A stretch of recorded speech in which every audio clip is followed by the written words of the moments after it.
Good afternoon. I'm Dan DeRose with 19 News, coming to you from our digital desk. It was a little bit of a shock, or should we say a big shock, earlier this week when Ohio Governor Mike DeWine tabbed the former Buckeye head coach Jim Tressel to become the next lieutenant governor. He has since gone on to be confirmed by the Ohio House and Senate. That happened yesterday.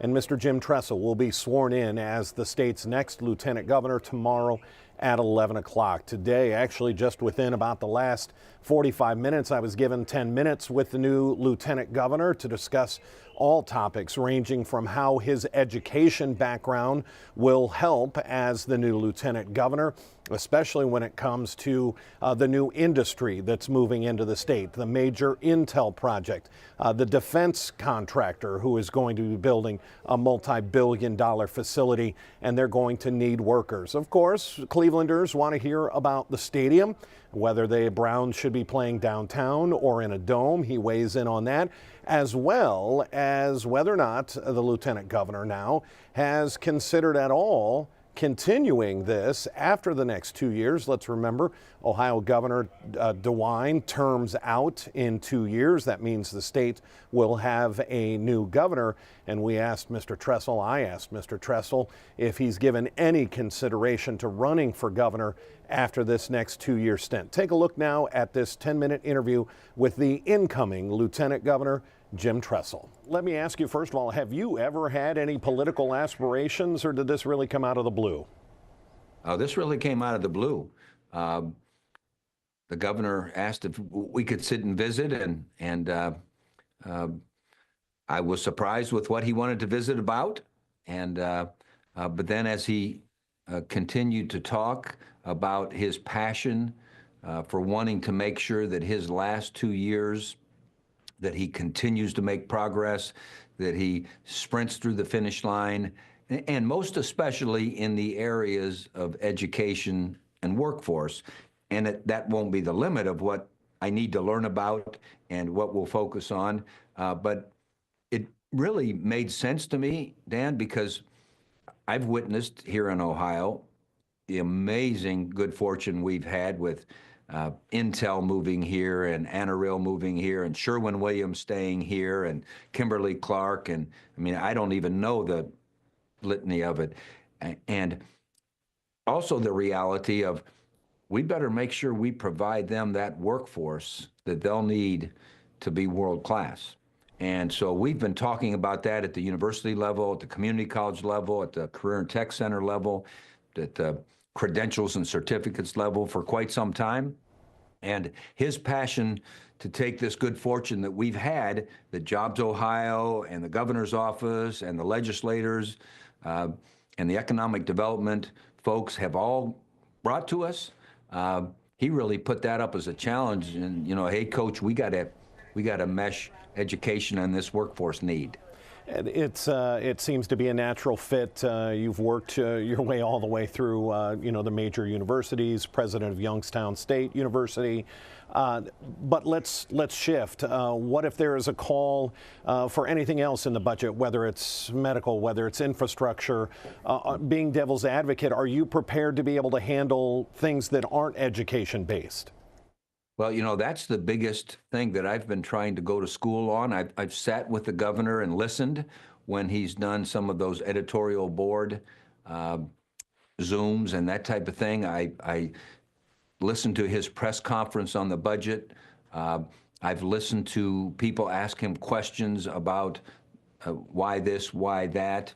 I think the governor has been pretty consistent in that, you know, I think his primary goal is to keep this state safe. I think maybe a close second is that he wants every person in this state to be able to reach their God-given potential.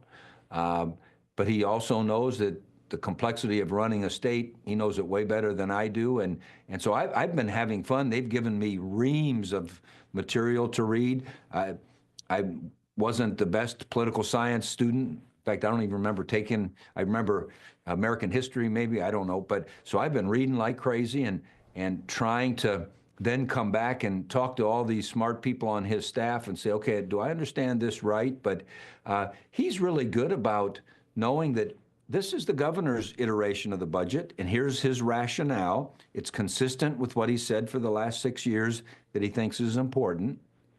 And now the House, of course, will have a chance to debate it in the Senate, and he's all for that. I've been impressed with just how well the branches work together. Let's talk about at least one aspect of the budget that has particular interest here in Cleveland, raising the tax from 20% to 40% on the online sports gambling in the state of Ohio. That's going to raise anywhere from $130 to $180 million a year. Some of that money is going to be earmarked for stadiums. That is a huge question here in Cleveland. The debate is still out. Where do you stand? Do you think the Cleveland Browns should be playing in a brand new dome in Brook Park, or should they be staying downtown? Well, you asked about 6 questions there, so let me go back to the beginning when you talked about his, in his budget iteration, it's raising the tax on the gaming. I think that's a brilliant idea because he's not really raising any tax on any citizen. He's just raising the cost of doing business with the citizens of Ohio by these companies that most of which aren't in Ohio. So I think that was brilliant. I also think that there can be a secondary good thing happen.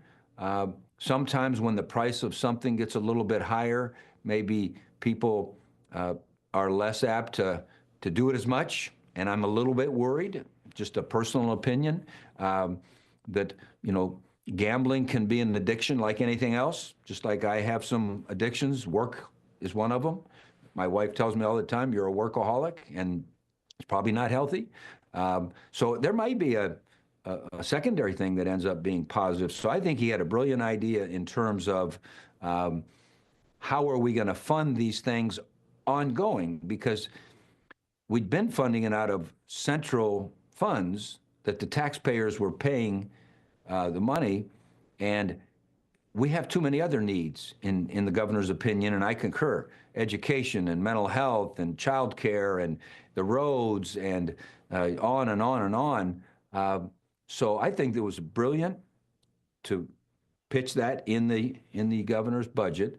To answer your second question, which is probably the one everyone wants opinions on in the city of Cleveland, I'm old enough to remember as the first ball boy in the history of the Cleveland Cavaliers when we played at Public Arena, and it was just downtown. And then the conversation was, well, let's go out to Richfield. Let's get the Akron-Canton, area more involved. Well, then now let's go back downtown. And so the only thing I know about whether it's coaching or it's about business or whatever is the only thing constant is change. And I'm hoping the people in the room who are having that conversation allow everyone's voice to be heard, talk about the pros and cons of every which way. I would say the only thing I have a strongest opinion about is that I think it would be a real boom for our city to have a covered stadium simply because of all the other activities you could do. We could try to get the Super Bowl. We could try to get the Final Four. We could try to get some things that our facilities. But again, I don't pretend to know the impact, the cost, the effect. I haven't been in any of those conversations, but I think what the governor's doing is a great idea that will sustain helping on those kinds of projects for a long time. So it sounds like you're definitely at least a lean towards a dome. We'll leave it right there at that. The question was asked the other day when you were introduced by Governor Mike DeWine if this is something that could extend past these next 2 years. Ohio Governor Mike DeWine will term out after the next 2 years, and the state will be looking for a new governor. Governor DeWine sort of answered for you to say that it hasn't even been a conversation. But I'm sure it's been a conversation with you, your wife, over the last week or so. Does this turn into a run for governor, or are you still just trying to get your feet wet? Well, I can promise you it has not been a conversation with me and my wife because she knows how I roll, if you will. And I'm kind of very similar to the governor in that I want to talk about what's going on today. How can we get better today? What can I learn today? How can I prove that one of the passions I have right now is I want to prove that Governor DeWine was right, that I can help. And so the only way that I'm going to be able to prove him right is to focus every day on that and not even get tempted to think beyond. And so, no, I've given no thought to it. I'm a focus on the moment guy. Today's practice is more important than I wonder what the score of the game next Saturday is going to be, because if you don't have a good practice today, we're going to lose anyway. So I'm focused on today, and I know that isn't the answer anyone wants, but that's the truth. Spoken like a national championship winning coach. Mr. Tressel, future Lieutenant Governor, after you're sworn in tomorrow, thank you very much for the time and congratulations, and we'll keep an eye on your progress. Thanks, Dan. Appreciate you.